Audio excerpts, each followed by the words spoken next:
Hello, welcome again in my class. Yesterday I uploaded the video about the structure of the HIV and the introduction of AIDS. ठीक है, आज हम लोग HIV का replication, इसके symptoms, disease के symptoms, इसका ट्रीटमेंट और कैसे इसकी रोकथाम करेंगे, ये आज हम लोग आज के इस वीडियो में, आज के इस लेक्चर में हम लोग पढ़ेंगे. ठीक है, तो स्टार्ट करते हैं. Replication of HIV in host cell. आपको मैंने कल इस स्ट्रक्चर HIV का बताया था. जब HIV के स्ट्रक्चर की हम लोगों ने बात की थी तो हम लोगों ने इसके न्यूक्लियोकैप्सिड की बात की थी. दिस वाज द कैप्सिड और द न्यूक्लियोकैप्सिड एंड ये this was the structure of, just I am giving a recap जल्दी जल्दी.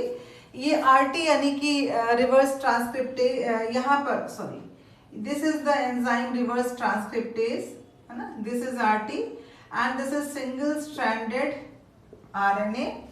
Okay, some other enzymes were there and these enzymes, this was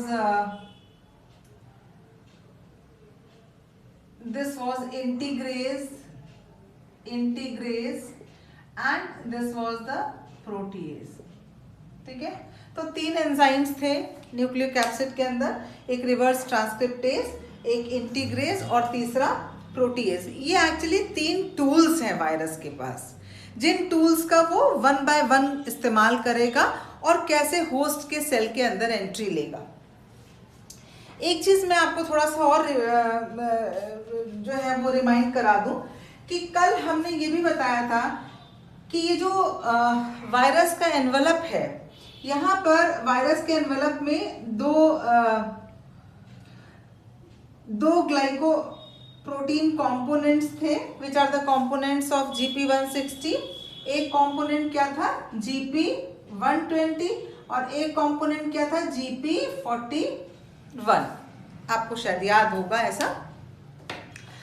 ये और हमने ये भी बताया था कि ये GP120 जो है, that is the first protein which comes in contact with the host cell.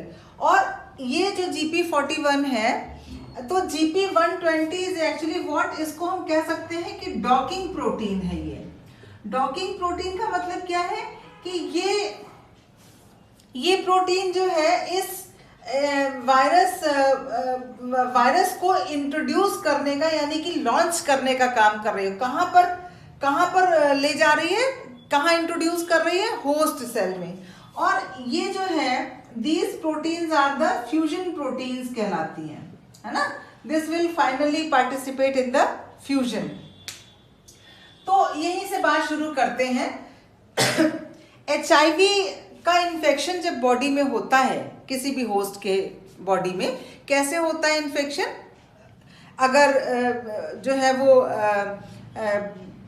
Common needles use कर ली जाए, माने ब्लड से ब्लड का मिक्सचर हो जाए तब होता है, अनप्रोटेक्टेड सेक्स हो तब होता है ना. तो अगर ये once the virus enters into the body of the host, तो क्या करता है, HIV infect T cells that carry CD4 on its surface. अब सवाल ये उठता है कि वो कौन सी सेल्स हैं जिनमें CD4 होता है, और ये CD4 एक्चुअली में है क्या, and why only the CD4 cells, CD4 positive cells. तो CD4 actually you can say that CD4 is what, actually CD4 is a marker. जैसे कि इम्यून सिस्टम की सेल्स हैं, फैगोसाइट्स हैं, फैगोसाइट्स में आपके लिम्फोसाइट्स हैं, T लिम्फोसाइट्स हैं, B लिम्फोसाइट्स हैं, बोथ आर लिम्फोसाइट्स. दोनों का स्ट्रक्चर सेम होगा. हम कैसे पहचानेंगे कि ये T लिम्फोसाइट है, ये B लिम्फोसाइट है. जैसे we are human beings, we are having the same structure, 2 eyes, 1 nose, 2 ears, लेकिन हम लोगों में, हम सब में कोई ना कोई अंतर अवश्य है, जिस अंतर से हम एक दूसरे के बीच में फर्क पहचान सकते हैं, कर सकते हैं. तो ऐसे ही इन सेल्स में, जहां पर साइटोप्लाज्म है, एक बड़ा न्यूक्लियस है, इन सब के बीच में कैसे हम एक सेल को दूसरी सेल से डिफरेंशिएट करेंगे, इसलिए हर सेल के ऊपर अलग अलग मार्कर्स होते हैं, ठीक है। जैसे जैसे सपोज मैं आपको एक दो एग्जाम्पल, जैसे कि CD34 मार्कर उन सेल्स में होगा जो कि स्टेम सेल्स होंगी, ठीक है। स्टेम सेल्स जो होती हैं उनमें जो मार्कर होता है CD34 होता है। CD8 मार्कर जो है वो TC यानी कि साइटोटॉक्सिक T सेल्स में होगा, ठीक है। इसी तरीके से जो CD4 पॉजिटिव सेल्स हैं या जो CD4 मार्कर है वो कई सारे सेल्स में हो सकता है, जैसे अब CD4 पॉजिटिव सेल्स कौन कौन सी होंगी, पहली तो आपकी TH यानी कि T हेल्पर सेल्स हो जाएंगी, दूसरी आपकी मोनोसाइट जब आपकी ब्लड में होती है then it is monocyte, when it comes into the tissue they are macrophages, तो मैक्रोफेजेस में होगा। फिर माइक्रोग्लियल सेल्स ऑफ CNS है ना, माइक्रोग्लियल सेल्स या microglial cell whatever you pronounciate, उसमें होता है। फिर ये डेंड्राइटिक सेल्स जो है, डेंड्राइटिक सेल्स स्किन में, डेंड्राइटिक सेल्स इन स्किन जिनको कि हम लैंगरहैंस भी कहते हैं, इनमें ये भी CD4 पॉजिटिव होती हैं। और इसके बाद जो है कुछ dendritic sales of spleen and lymph node, dendritic cells, the board is little shaking, dendritic cells of spleen and lymph, तो ये इतनी तरीके की सेल्स में जो है वो CD4 पॉजिटिव होती है, ठीक है। अब अच्छा चलिए उसके बारे में भी हम बाद में बात करेंगे। ये HIV infect the T cells that carry the CD4 on its surface, ठीक है। जनरली ये जो इसका जो टारगेट होता है वो आइदर TH सेल्स होती है और मैक्रोफेजेस होती हैं, एनी ऑफ द सेल हो सकता है, लेकिन generally TH cells and macrophages. अब देखिए क्या होता है कि let me draw it once again, this is the envelope and this is GP120 and this is GP41। और सपोज यहाँ पर ये आपकी टारगेट सेल आ रही है, ये टारगेट सेल है and this target cell is containing this target cell is containing, this is CD4, ठीक है।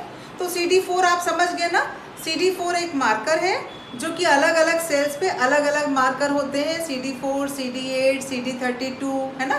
तो ये इस पे जो TH सेल्स हैं, अभी आप एग्जाम्पल TH सेल का ही ले लीजिए, TH सेल है, इस पे ये मार्कर जो है वो CD4 है। तो सबसे पहले क्या होता है, जैसे ही ये सेल ये जो क्या कहते हैं GP120 इसके कांटेक्ट में आता है, फर्स्ट GP120 मैंने ये चार्ट बना दिया एक्चुअली, इससे आपको याद करने में आसानी होगी, you can take the screenshot also.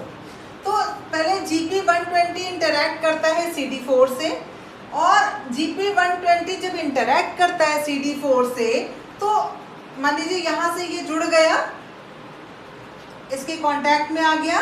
जब ये इसके कांटेक्ट में आता है तो इसमें कुछ कन्फर्मेशनल चेंजेस हो जाते हैं, ठीक है, कन्फर्मेशनल चेंजेस हो जाते हैं और सम एक्टिवेटेड साइट्स आर ओपन। कहाँ पर साइट्स ओपन हो जाती, कन्फर्मेशनल चेंज GP120 में हो जाते हैं और यहाँ पर कुछ साइट्स जो है वो ओपन हो जाती हैं इस तरीके से। यहाँ भी मत बनाइए क्या, तो ये साइट्स ओपन हो जाती है। अब आप जैसे नॉर्मल सी बात ले लीजिए कि आप किसी के पास जाते हैं, आप पहले उससे हाथ मिलाते हैं और आपके बहुत जान पहचान का इंसान है तो हाथ मिलाने के बाद आप उसे गले मिलते हैं। बिल्कुल उसी तरीके से ये GP120 पहले हैंडशेक करता है, CD4 से अटैच होता है और उसके बाद ये यहाँ से ये यहाँ से एक हाथ नहीं निकालता एक्चुअली, ये इसमें जो कन्फर्मेशनल चेंजेस होते हैं तो ये यहाँ इन एक्टिव साइट से जाकर के अटैच हो जाता है। GP120 अटैचेस टू दो साइट्स, जो कि यहाँ पर साइट्स है उनसे अटैच हो जाता है, and these sites are actually the chemokine receptors. These sites are the chemokine, like cytokines, these are the chemokine receptors। ठीक है, इतना होने के अच्छा एक चीज यहीं पर हम आपको और बता दे रहे हैं, ये जो साइट्स हैं, ये जो एक्टिव साइट्स हैं, ये अलग अलग होती हैं। यहाँ लिखा है मैक्रोफेज के लिए जो साइट होती है this is CCR5 and for TH it is CXCR4। तो ये site, this is suppose this is the site and this is CXCR4 and it is suppose it is for macrophages, so this is CCR5। ठीक है, इतना होने के बाद now GP जो है, अब जब ये इससे अटैचमेंट कंप्लीट हो जाता है, डॉकिंग प्रोटीन है ना, एक बार ये इससे अटैचमेंट कंप्लीट कर लेती है तो क्या होता है कि GP41 जो है वो साइड से स्लिप होता है और इससे जाकर के TH सेल से जाकर के अटैच हो जाता है, और you can say it hook with the membrane of host cell. Host cell की मेम्ब्रेन से हुक कर लेता है और मेम्ब्रेन को पुल करने लगता है। ये जब मेम्ब्रेन को पुल करने लगता है तो उस समय फ्यूजन हो जाता है, और इस तरीके से ये जो वायरस है ये होस्ट सेल में एंटर हो जाता है। यहाँ पर एक चीज़ आपको और बता दें कि जैसे ये this is the GP120, this is the GP120 and this is GP41। ठीक है, it attaches with the host cell. ठीक, यहाँ पर ये इसमें कन्फर्मेशनल चेंजेस होते हैं, है ना, और CCR5 एंड CXCR4 के लिए। एक चीज़ और, अब यहीं पर क्वेश्चन ये उठता है, यहीं पर अगर ऐसी कोई ड्रग बन जाए जो कि इस प्रोटीन के अगेंस्ट काम करे और इस जो वायरल एनवेलप है उसका होस्ट सेल के साथ फ्यूजन ही ना हो पाए, तो शायद ये इन्फेक्शन रुक जाए वहीं पर। लेकिन आपने अभी सुना होगा कि न्यूज़ में देखा होगा कि कोरोना वायरस बहुत जल्दी म्यूटेट कर रहा है। चाइना में कोई और कोरोना वायरस मिला था, यहाँ कोई और कोरोना वायरस, इटली में कोई और था, इंडिया में आया तो कुछ और। ये क्या हो रहा है, क्यों ये व्हाट इज दिस, कि मतलब why the structure of the corona is changing. Same difficulty was with AIDS और इसमें सिमिलैरिटी यही, जितनी जल्दी एड्स म्यूटेट करता है उतनी ही जल्दी कोरोना भी म्यूटेट करता है। ठीक है, तो दोनों की ड्रग्स और वैक्सीनेशन इसीलिए बहुत मुश्किल है। यहाँ पर क्या है कि ये जो इसका GP120 है, इसमें यहाँ पर एक हाइपर वेरिएबल रीजन होता है। ठीक है, यहाँ पर एक हाइपर वेरिएबल रीजन होता है। ठीक, और बॉडी में भी आपको पता है, जैसे ही हमारी बॉडी में कोई फॉरेन एलिमेंट आता है, हमारे बॉडी का डिफेंस सिस्टम जो है तुरंत एक्टिवेट हो जाता है और एंटीबॉडीज बनाना शुरू कर देता है।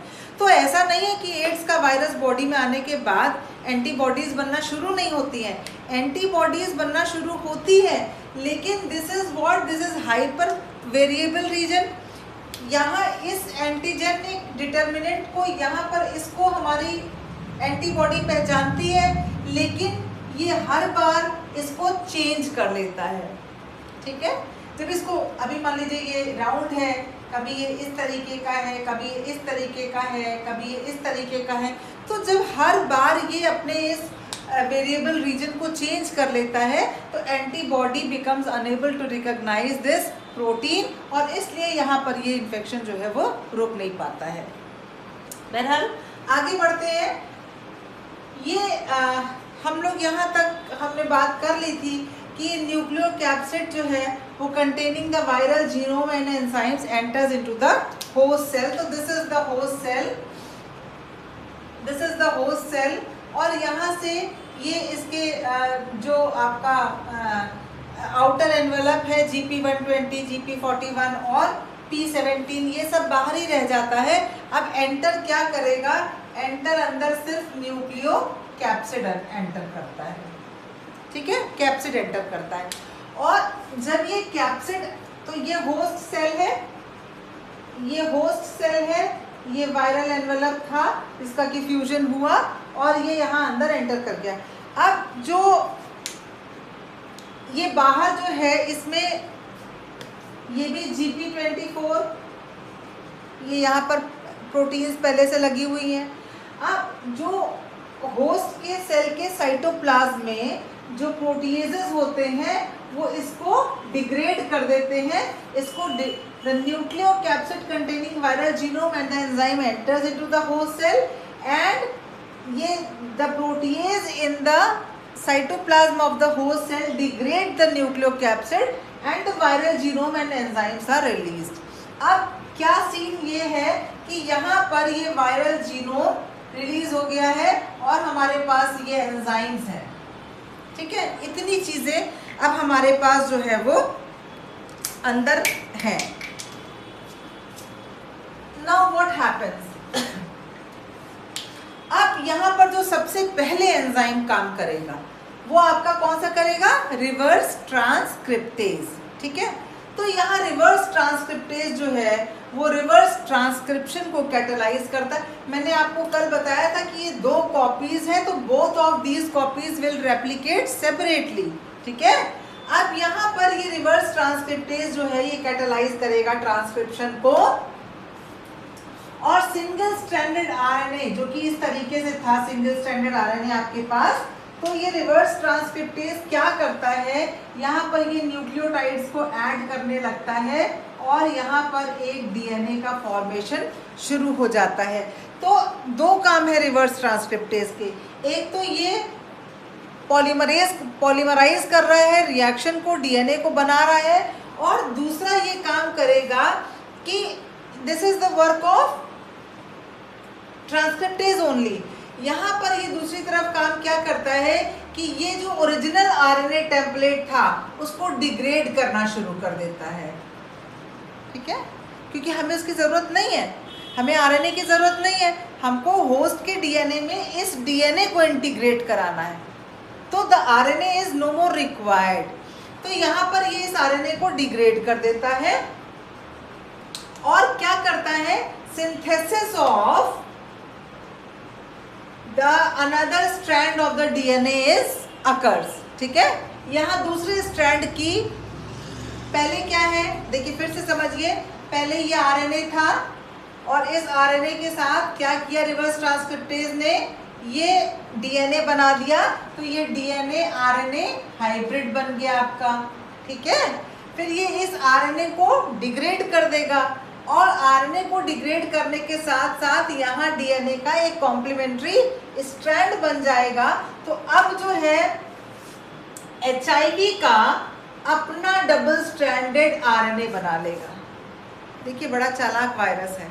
अपने पास खाली सिंगल स्ट्रैंडेड आरएनए था, अब जब ये होस्ट की बॉडी में घुसा तो इसने वहां पर डबल स्ट्रैंडेड डीएनए बना लिया. ठीक है, डबल स्ट्रैंडेड डीएनए बना लिया. ये वायरल अब अभी ये सब रिएक्शन कहाँ चल रही है? साइटोप्लाज्म में. ये सारी मैकेनिज्म हो रही है साइटोप्लाज्म में. लेकिन अब जब डीएनए बनने के बाद काम किसका है? अब न्यूक्लियस का काम है. तो ये वायरल डबल स्ट्रैंडेड डीएनए जो है ये ट्रांसलोकेट हो जाता है न्यूक्लियस में. ठीक है, अब इसके पास कौन सा एंजाइम अगला बचा है? अब काम किसका होगा? इंटीग्रेज का. इंटीग्रेज कैसे काम करता है? इंटीग्रेज ऐसे काम करता है कि न्यूक्लियस के अंदर ये जो होस्ट सेल का डीएनए है ये इस तरीके से काम करता है. इस तरीके से काम करता है. ये होस्ट सेल के डीएनए को साइड से कट कर देता है और ये बीच का पोर्शन होस्ट सेल डीएनए का कट हो जाता है. और यहाँ ये इंटीग्रेट किसको करता है? जो डबल स्ट्रैंडेड आरएनए किसका है? डबल स्टैंडर्ड डीएनए किसका है? जो वायरस का है। उस डबल स्टैंडर्ड, तो ये वायरल डबल स्टैंडर्ड डीएनए को ये होस्ट के डीएनए में इंटीग्रेट कर देता है। तो माइंड इट वेरी वेल कि यहाँ दोनों तरफ तो ये होस्ट का डीएनए लगा हुआ है, ठीक है, और यहाँ पर ये बीच में वायरल डीएनए लगा हुआ है। अब ये इंटीग्रेट हो गया होस्ट के डीएनए में। अब जैसे जैसे होस्ट का डीएनए डिवाइड करेगा, वायरस का भी डीएनए डिवाइड करेगा, है ना, और ये अपने मन के सारे काम करा लेगा, अपने मन की प्रोटीन्स बना लेगा, अपने स्ट्रक्चर के फॉर्मेशन के लिए जो जो चीज़ें रिक्वायर्ड हैं उन सबको ये बना लेगा। तो ये इस तरीके का स्ट्रक्चर बन जाता है। अब ये स्ट्रक्चर है इसका। मैंने 3 मेन एंजाइम्स की बात की है, इसमें छोटे छोटे 5-6 और भी जीन्स की बात की है, और भी जीन्स होते हैं, उनको भी हम आपको बताएंगे। ये LTR है, लॉन्ग टेंडम रिपीट्स हैं, ठीक है, और ये होस्ट का डीएनए है, और ये पूरा वायरल डीएनए है। और ये वायरल डीएनए के पे ये जो 3 मुख्य जीन्स जो हैं वो आपको हमने यहाँ पर मेंशन किया हुआ है। तो ये 3 जीन्स हैं, first is gag, second is Paul and third is ENV, ठीक है। Gag encodes the protein, gag encodes for the protein P17। ये एक्चुअली कोड करता है P17 के लिए, यानी कि ये मैट्रिक्स प्रोटीन के लिए कोड करता है और कैप्सिड प्रोटीन के लिए कोड करता है, P24 के लिए और P17 के लिए। जो पॉल जीन्स है ना, ये RIP 3 हो, आप मैंने आपको याद करने के लिए बताया था 3 एंजाइम्स कौन कौन से, रिवर्स ट्रांसक्रिप्टेज, इंटीग्रेज और प्रोटीएज, ठीक है। और जो NV है, नाम से पता चल रहा है NV is a short form of envelope. तो ये एनवेलप प्रोटीन्स को बनाएगा, GP41 को बनाएगा के लिए कोड करेगा और GP120 के लिए कोड करेगा। एक चीज मैं आपको बहुत इंपॉर्टेंट यहाँ पर और बता देती हूँ, वो ये है कि हम बात कर रहे हैं GP24 की। GP24 बड़ा इंपॉर्टेंट प्रोटीन है, बड़ी इंपॉर्टेंट प्रोटीन इसलिए है कि सीरोलॉजिकल पॉइंट ऑफ व्यू से देखें तो ये बड़ी एक इम्पॉर्टेंट प्रोटीन है, और you can say it is a serological marker. Serological marker क्यों और किस लिए?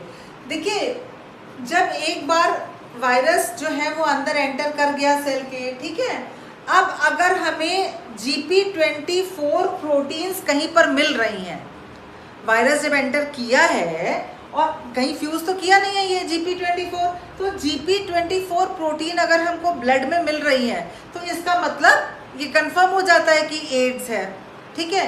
या अगर हमको GP24 इसके लिए एंटीबॉडी बनना बड़ा आसान है, क्योंकि ये वेरिएबल नहीं होता है। अभी हमने बताया था आपको GP120 के लिए एंटीबॉडी बनना बहुत मुश्किल है क्योंकि ये हाइपर वेरिएबल है, लेकिन GP24 does not undergo variation, इसमें कोई वेरिएशन नहीं होता है, डज नॉट अंडरगो वेरिएशन। तो इसके लिए तो एंटीबॉडी बनना बहुत आसान है, एंटीबॉडीज बन जाती हैं। तो हम 2 तरीके से एड्स को डायग्नोज कर सकते हैं, या तो हमको ब्लड में GP24 के पार्ट्स मिल जाए या GP24 मिल जाए, या हमको ब्लड में एंटी GP24 एंटीबॉडीज मिल जाए, GP24 के अगेंस्ट बनने वाली एंटीबॉडीज मिल जाए। तो दोनों ही केसेस में हम डायग्नोसिस के लिए, मैं साथ साथ ही आपको बताती चल रही हूँ, डायग्नोसिस के लिए क्या करेंगे, अगर हमें एंटीबॉडी को डायग्नोस करना है तो हम यहाँ पर करते हैं एलाइजा टेस्ट करते हैं, ठीक है।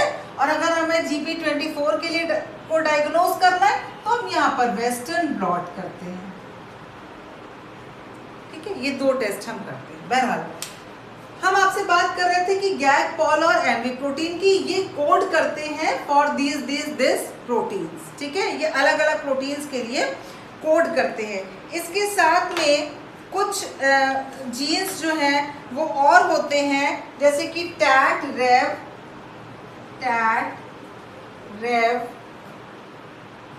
नेफ, VPU, VIF and VPH, R. ये 6 जीन्स जो है वो यहाँ पर और सिचुएटेड होते हैं, ठीक है, 6 जीन्स और सिचुएटेड होते हैं।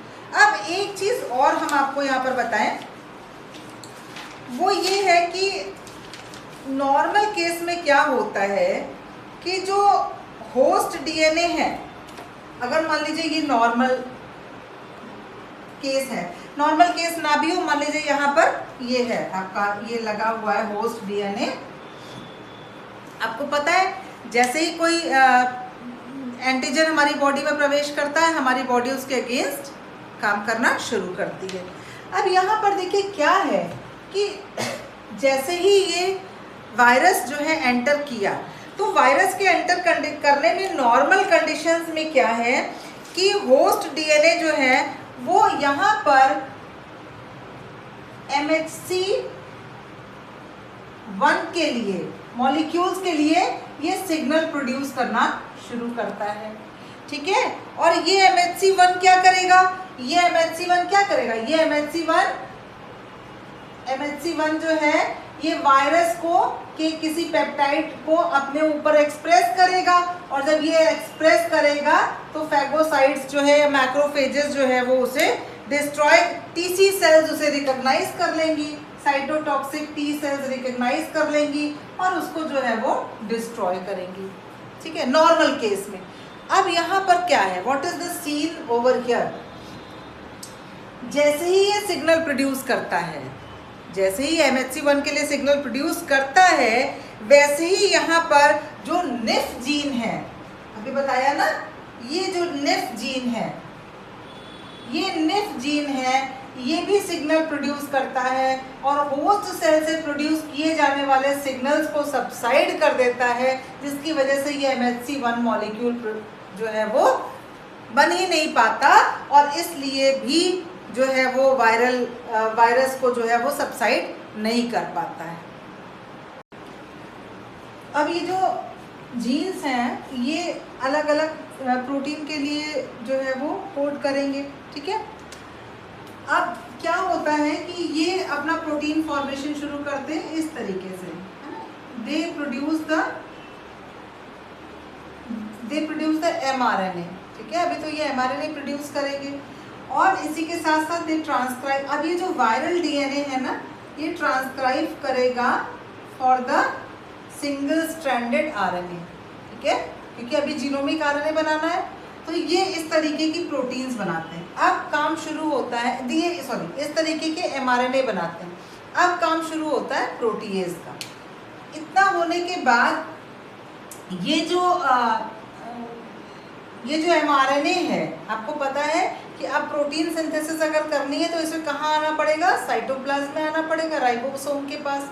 तो ये बाहर निकल आता है and it synthesises the viral protein. ये वायरल प्रोटीन्स को सिंथेसाइज करना शुरू कर देता है। यहाँ पर क्या है, genomic single stranded RNA synthesise, single stranded RNA बन गया है, और ये mRNA जो है वो वायरल प्रोटीन्स को बना लेते हैं, और इस तरीके से नए वायरस की असेंबली जो है वो शुरू हो जाती है, और कई सारे वायरसेस जो है वो प्रोड्यूस होना शुरू हो जाते हैं।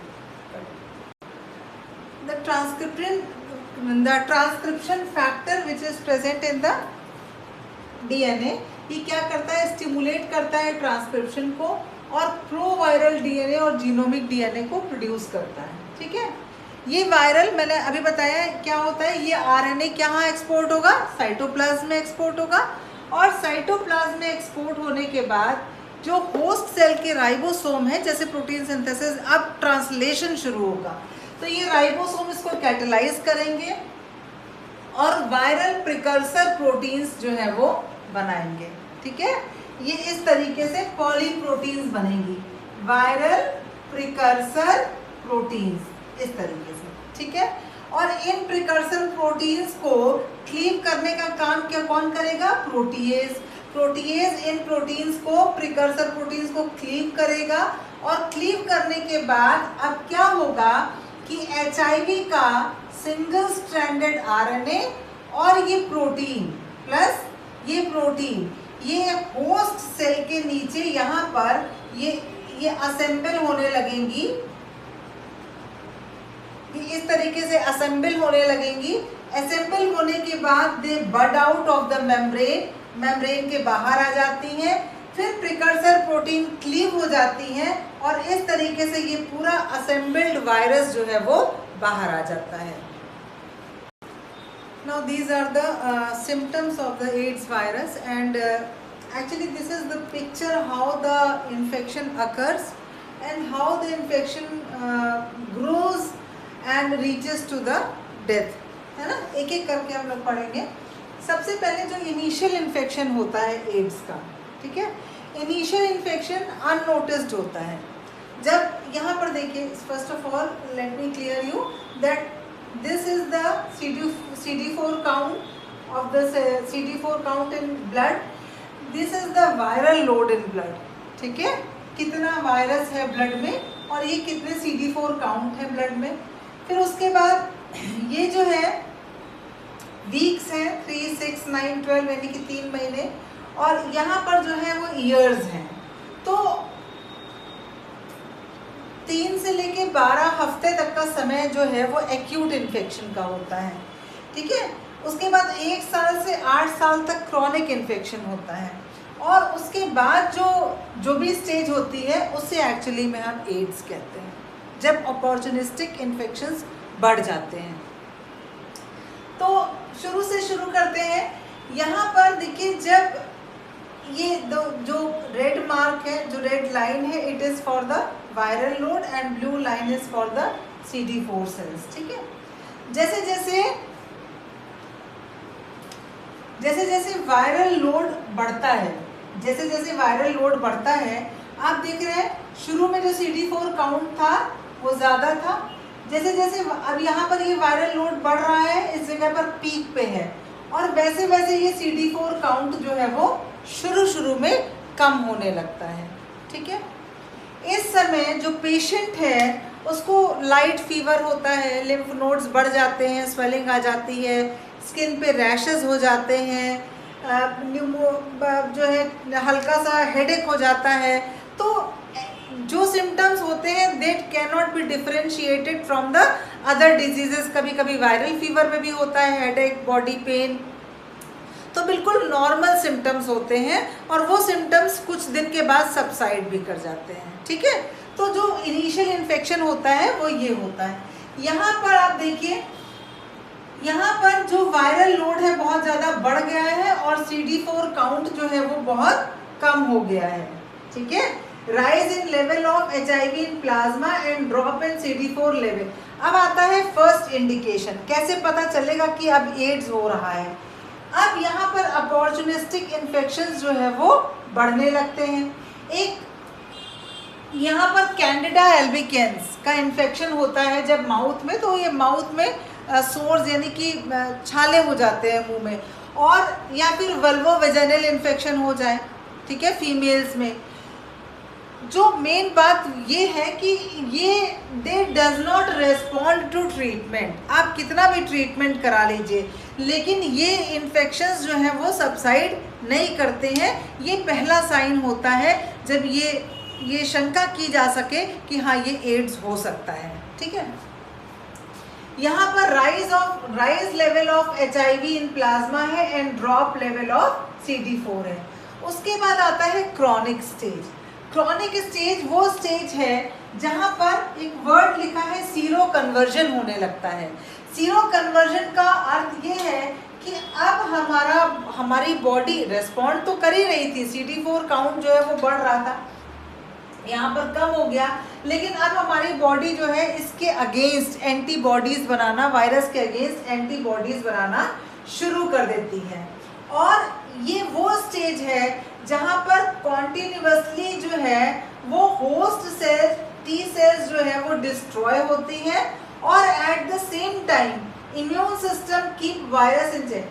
माने होस्ट सेल्स डिस्ट्रॉय हो रही हैं, होस्ट की CD4 सेल्स तो डिस्ट्रॉय हो रही हैं, लेकिन HIV वायरस का इन्फेक्शन भी नहीं बढ़ रहा है।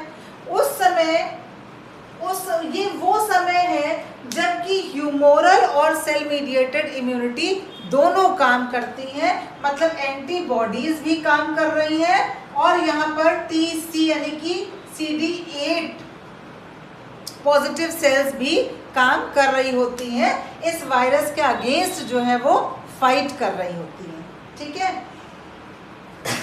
जितनी CD4 यहाँ पर डिस्ट्रॉय होती हैं उतनी ही CD4 यहाँ पर प्रोड्यूस भी हो जाती हैं। तो ये वो पीरियड है जिस समय बहुत ज़्यादा इन्फेक्शंस जो है वो नहीं। देखिए आप यहाँ पर देख रहे हैं कि CD4 लेवल एक लेवल पे आने के बाद यहाँ तक तो ये आया जहाँ पर ये इसको क्रॉस कर रहा है और तब भी वायरल लोड बढ़ता जा रहा है। तो यहाँ एक सिचुएशन ऐसी आती है जबकि बॉडी गिव अप करना शुरू कर देती है and no more antibodies are formed now, और उस केस में ये CD4 का लेवल जो है वो धीरे धीरे ड्रॉप होता जाता है और वायरल लोड जो है वो बढ़ता जाता है। ठीक है, तो ये हॉलमार्क डिजीज का क्या है, कब हम पहचानते हैं कि ये डिजीज जो है वो एक्चुअल में एड्स हो चुका है, जब ये CD4 काउंट जो है वो लेस देन 200 हो जाता है। वायरल लोड लगातार बढ़ रहा है और CD4 काउंट जो है वो कम हो रहा है, बॉडी ने गिव अप कर दिया है, no more antibodies are forming now and this is the phase when the opportunistic infection occurs. अब यहाँ पर जितने भी इन्फेक्शंस हैं, TB हो जाएगी, मैंने आपको नियोप्लाज्म बताया था वो हो जाएगा, and this is the this situation this particular period is known as AIDS period. So in this way this disease occurs. ठीक है, अब इसके लिए ट्रीटमेंट क्या हो सकता है। देखिए अभी जितना आपने साइकिल पढ़ ली, एक तो आपको पता है हम RT ब्लॉक कर दें, रिवर्स ट्रांसक्रिप्टेज का ब्लॉकेट कर दें, हम प्रोटीएज को ब्लॉक कर दें, पॉलीप्रोटीन्स जो बनी है वो फर्दर वो प्रोटीन्स को जो है वो कट ना कर पाए, उससे फंक्शनल प्रोटीन्स बन ना पाए, तो हम प्रोटीएज को ब्लॉक कर सकते हैं। हम इंटीग्रेज को ही ब्लॉक कर दें, हम वायरल DNA को होस्ट DNA में इंटीग्रेट ही ना होने दें। ठीक है, तो भी जो है वो हम डिजीज को रोक सकते हैं। तो अब जो यहाँ पर कई चीज़ें हैं, और दूसरा सबसे बड़ा चेक पॉइंट क्या है कि वायरल और होस्ट सेल की वॉल्स का, मतलब वायरल सेल और वायरस और होस्ट एनवेलप का फ्यूजन ना हो पाए। तो ये एक ड्रग है जो बहुत इंपॉर्टेंट ड्रग है, जो वायरस और टारगेट सेल के फ्यूजन को रोकती है, दैट इज इन्फोविरटाइड। इन्फोविरटाइड इसका कमर्शियल नेम है फ्यूजियन। ठीक है, तो ये ड्रग जो है बहुत इफेक्टिव है। दूसरा, RT को ब्लॉक करने के लिए एजिडोथाइमिडीन ड्रग इज वेरी इफेक्टिव, इसको यूज किया जा सकता है। लेकिन अभी जो जल्दी में जो एक थेरेपी आई वो आई combination therapy. Combination therapy is known as HART, it means the highly active anti retroviral therapy. यहाँ पर ये क्या करते हैं कि RT as well as protease दोनों की कॉम्बिनेशन ड्रग्स देते हैं, और ताकि जो है रिवर्स ट्रांसक्रिप्शन तो रुके ही रुके, और अगर हो भी गया तो प्रोटीएज जो है वो इनहिबिट हो जाए। तो ये ड्रग्स जो हैं ये इसके ट्रीटमेंट में बहुत इफेक्टिव हैं। मैंने आपसे बात की थी कि इसकी वैक्सीन नहीं बन पा रही है। वैक्सीन ना बनने का एक कारण तो ये है कि ये वायरस बहुत जल्दी अपने आप को म्यूटेट करता है, it like the corona virus is mutating itself, तो ये वायरस भी अपने आप को म्यूटेट करता है, नंबर 1। नंबर 2, हम उन सेल्स को तो पहचान सकते हैं जो हमें जिनमें बस्टिंग हो रही है, जहां वायरल लोड बढ़ रहा है, लेकिन यहाँ पर जो प्रॉब्लम सबसे बड़ी है कि यहाँ कुछ सेल्स जो हैं उनमें लाइसोजेनिक साइकिल भी होती है। आप जानते हैं वायरस में 2 तरीके की साइकिल्स है, lytic cycle and lysogenic cycle. Lytic cycle वहाँ जहाँ पर कि बस्ट हो जाती है सेल्स और वायरस बाहर आ जाते हैं, यहाँ लाइसोजेनिक साइकिल हो जाती, तो ये अंदर ही अंदर जो है वो सेल्स डिवाइड करती रहती हैं और फिर कभी जा कर के एक्सप्रेस करती हैं, हमको पता नहीं होता है, इसलिए इसका वैक्सीनेशन जो है वो बहुत मुश्किल होता है। हम इसको रोकथाम कैसे करेंगे? अनप्रोटेक्टेड सेक्स नहीं करना है, ठीक है, और सिरिंजेस को कहीं भी आप इन दवाओं की दुकान में जाइए, हॉस्पिटल में जाइए, आप ये पूरी तरीके से चेक कर लीजिए कि जो सिरिंजेस हों वो सिंगल यूज़ डिस्पोजेबल सिरिंजेस का इस्तेमाल करिए। जब भी ब्लड ट्रांसफ्यूजन किसी को हो तो वो पहले उस ब्लड को पूरी तरीके से चेक करा ले कि एड्स वायरस है या एड्स है या नहीं है। और लास्ट और सबसे मुख्य बात कि जिसको एड्स है उससे कोई दूरी नहीं बना के रखनी है, ठीक है, क्योंकि एड्स हवा में नहीं फैलता है। और अगर आपके अंदर या किसी के भी अंदर कोई भी लक्षण एड्स के दिखाई पड़ रहे हैं तो उसमें संकोच की बात नहीं है, शर्माने की बात नहीं है। It can be curable. तुरंत क्लिनिक में जाएं, जांच कराएं और एड्स पता लगने पर उसकी रोकथाम के और उसके लिए प्रॉपर ट्रीटमेंट जो है वो लेना शुरू करें। इसके साथ ही ये लेक्चर मेरा ख़त्म हुआ। उम्मीद है आपको समझ में आया होगा। Thank you so much.